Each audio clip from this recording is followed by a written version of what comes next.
All right, turning things back to weather here. Mentioned it earlier. Did have some fog today. It's probably going to be a little more widespread through the night tonight. Already a dense fog advisory in effect for the entire valley, the entire San Joaquin Valley that includes areas north of Kern County. So we had that dense fog early in the day today. It didn't last that long. I expect this fog, could form quite a bit earlier and last quite a bit longer here. Our weather pattern just a lot more favorable to that fog formation through the night tonight. So let's take a look at Futurecast.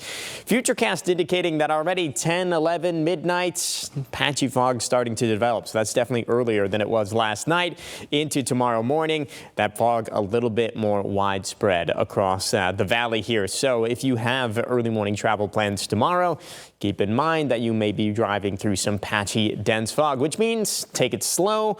Use the low beams, not the high beams, and of course, leave plenty of distance between you and the car in front of you if you find yourself driving in some of that dense fog. Temperature is pretty chilly overnight tonight, 30s and 40s for the most part. Mountain communities near freezing, as are our coolest desert locations.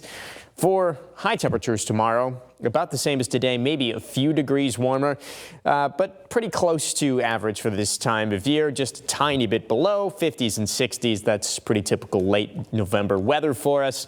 Winds are going to be nice and calm. Besides that bit of fog in the forecast, really not too much going on over the next several hours here, or the next 24 hours, I should say.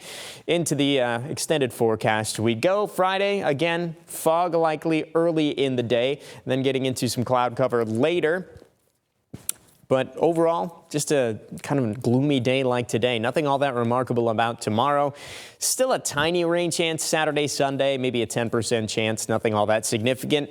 Nicer weather does look likely into next week. High pressure builds in, but unfortunately here in the valley, when we get those big areas of high pressure, yes, the afternoons are nice, but it does increase our fog chances.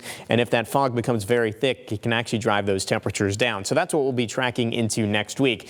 Mountain areas, Lake Isabella. Still some clouds in the sky for tomorrow. Tiny rain chances into the weekend here. Unlike the valley, don't have to worry about any of those fog chances into next week. It's going to be a beautiful week in the mountains, 60s and 70s, and lots of sunshine.